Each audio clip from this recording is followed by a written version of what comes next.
Golf is probably the only sport where we practice and play in a different environment, so if you're not careful, you could spend hours on this practice ground hitting balls, go on the course, and it's a total disaster. Before we actually get into it, I just want to say thank you to Frank. We're at Waterfront Golf Centre. It's a Trackman driving range. There's probably a Trackman range near you. If not, I'd really recommend you go down and visit it. You can utilise this technology to really help your game for the golf course. And tonight's video is about how to take your range game to the golf course.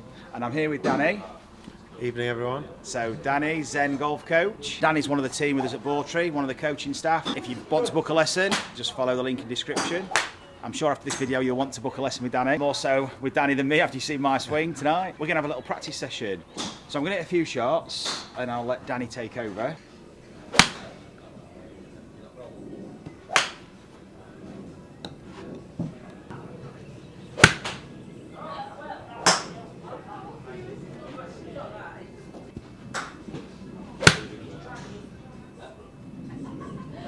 So you can see on the range what he's doing. Hopefully you can see what he's doing is wrong. He's just re-racking ball after ball after ball with the 7-iron.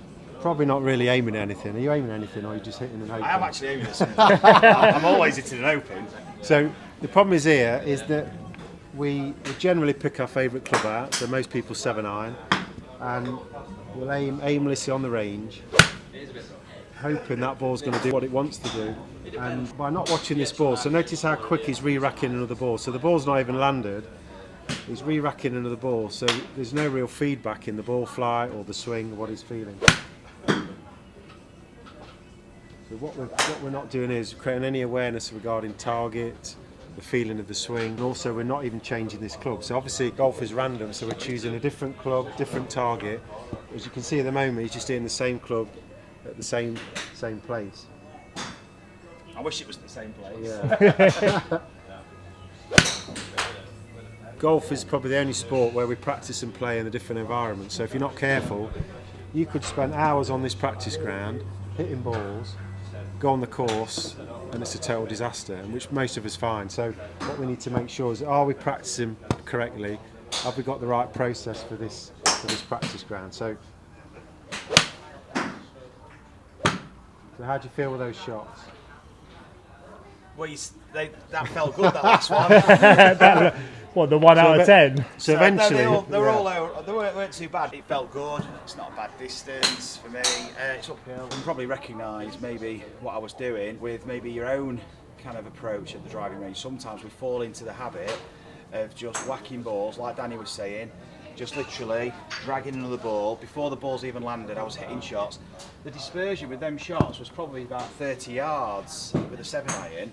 I've hit some pull draws, I've hit some push draws. It's kind of, the dispersion was quite wide. Some of those shots on a golf course, they're going to get me in serious trouble.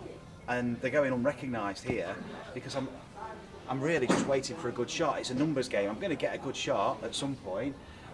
And although that last shot was a good shot, it felt a good shot, it was a nice strike, like you said, that's kind of 1 out of 10.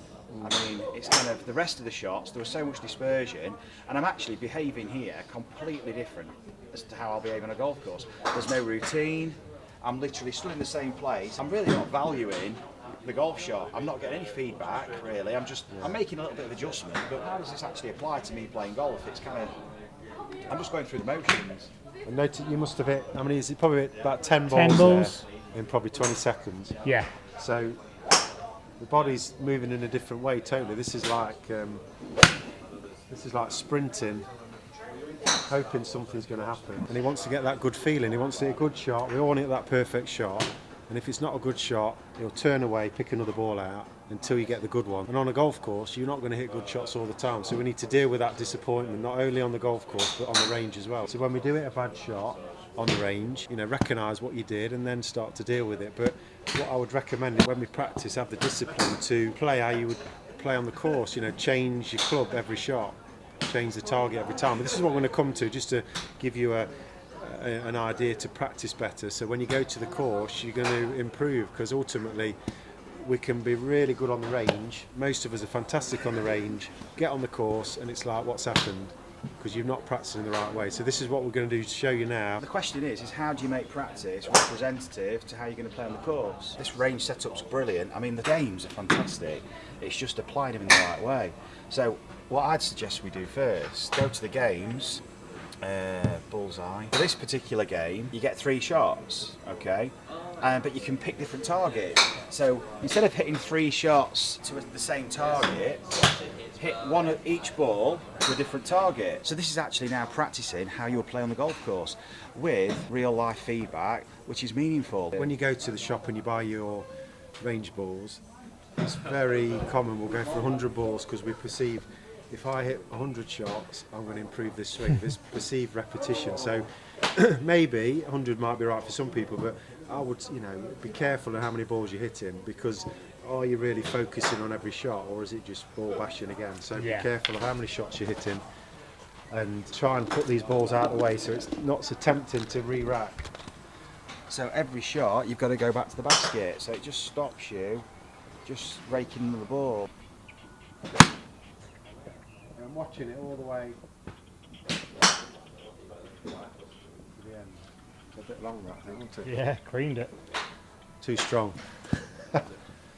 So again, rather than hitting another shot at the same target, almost accept failure, that's done now, there's nothing I can do, move on, different target, different intention. So now I'm going to go, let's try one, we'll go 139. So this one now, because I've moved it, I feel I'm going to see a draw on this one. So this again, different feel to it.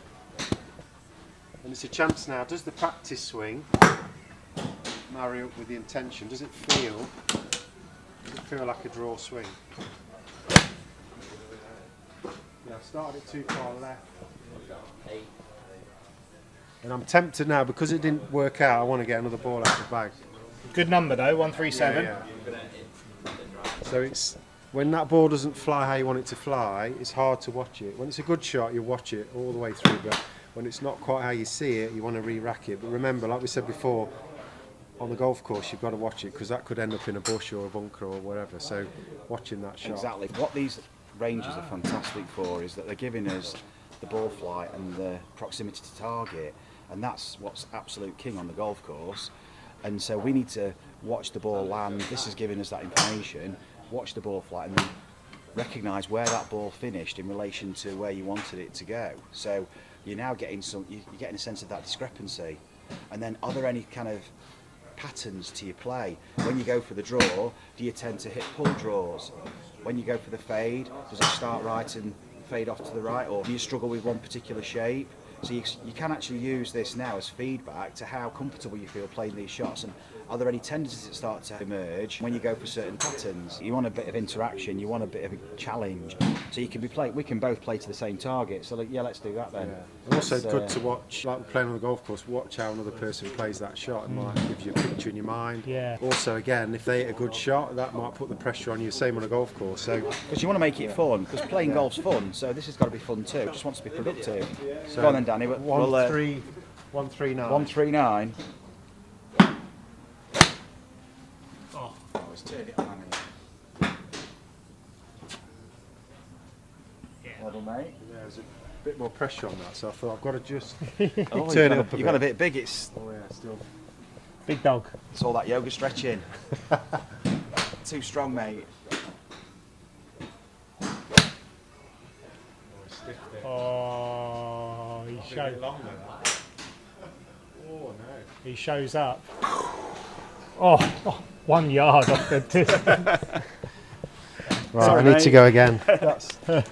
That's only one up though, isn't it? Also on here, because I've got these straight edges, so it's hard now to not aim straight. But obviously on the golf course you've got no lines, so this is quite good to change. And also that, yeah. sometimes the tee boxes on the golf course aren't pointing in the direction you want to go, so don't just assume that this is pointing at a target, and don't just aim with the mat and align yourself with the mat and just go with the mat, because as Danny said, on a golf course you've got to just react to where you want to go and don't let that influence you visually.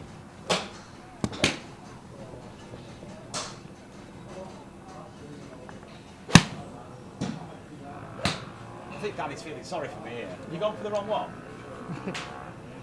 Had a nice bounce. Members I'm bounce. feeling pressure though, to be honest, feeling on edge.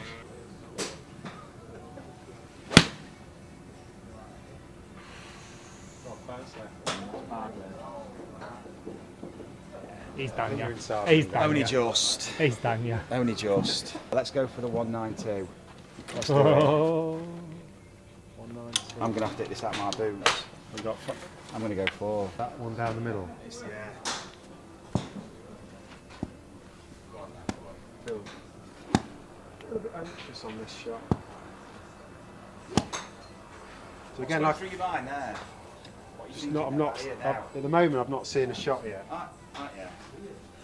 So I need to walk away. My first impression was a draw, but then I'm feeling, shall I fade it? So like on What's a golf influencing whether you want to draw or fade? course, I think because it's a straight shot. Well, it's perceived to be straight. There's no picture. So obviously on a golf course you might have a dog leg or there's a bunker left or right. So because of the way the course is shaped, that gives you that picture. Where here, this is literally a perfect straight shot. So I'm struggling to see a curvature to it. So until I've got that picture in my mind, I can't go in. There's nothing really to. It's often on the range as well. You can't feel the wind in here. So on the golf course you'll feel the wind and that'll influence you. You're reacting to that too, but in the bays you can't feel it. You will have to hit in a few shots, see what the wind. If you're watching the ball flight, you'll see how it's affecting the fly. Obviously, it's quite a still night tonight. So, what are you going for, Danny? Have you picked? Draw now. So he's committed. He's decided, but he's still not quite sure. Oh, hey. Danny, Creamed it. Creamed it. absolutely cream crackered. Shot. Oh, It took me a while to get. Well done. 183. 9 yards It from was bang on target. it. Bang on the target. I'm going to go right to the edge of the mat and get as much yardage out of this as I possibly can.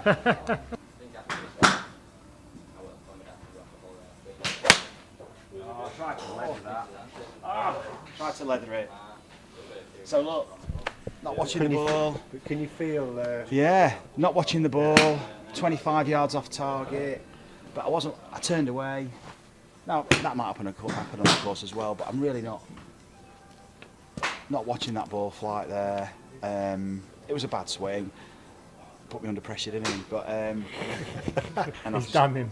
Yeah. But I think what's good is this is more realistic to how you play on the course because That's why, I'm yeah. trying to beat you, you're trying to beat me, so you are feeling under feeling pressure. it. Where previously, without using this, you're just aimlessly hitting balls. Yeah. And that's a really productive use of your time. That's a really good hours practice because it's purposeful. You've got some outcome measures. And also, I and think and you're keeping your focus. And look at that. you've used half the balls. Yeah. So it's going to save you money too. But the thing is that you're actually just using your time more wisely, and that's what it's all about. And then, if you've got more time, play another 3 holes or play the full round. Some nights come and play the round, but use that as productive information for when you next come. Don't just do the same thing again. If you keep coming up and just playing a round of golf, that's great. And it depends what you want to do. If you want to just come up and have a bit of fun and have a beer and you're not too fussed about how you play, but don't expect that practice to be transferable to how you play on the course, because there's no real purpose or intention behind it. So this is structuring your practice in a way that's using variability but specificity, just like you need on a golf course, and that's what the game demands, and that's how we need to practice. So I hope you've enjoyed it, guys. Danny, Good. thanks, mate. Thank you. That was brilliant. A fair draw, I think. In the end, I think We'll you rematch played next better than week. me. To be fair, I think I got away with that, but really enjoyed it. It's great. It's a great experience, isn't it? Playing on the good, Trackman. It really does bring it to life, and I really do recommend guys you get down to your nearest Trackman centre and have a go and yeah, use it to help you play better. That's the idea. That's what it's there for, to have fun, but help you get better if you use it the right way. So thanks a lot, guys. Hope you've enjoyed the video, and see you soon. See you soon.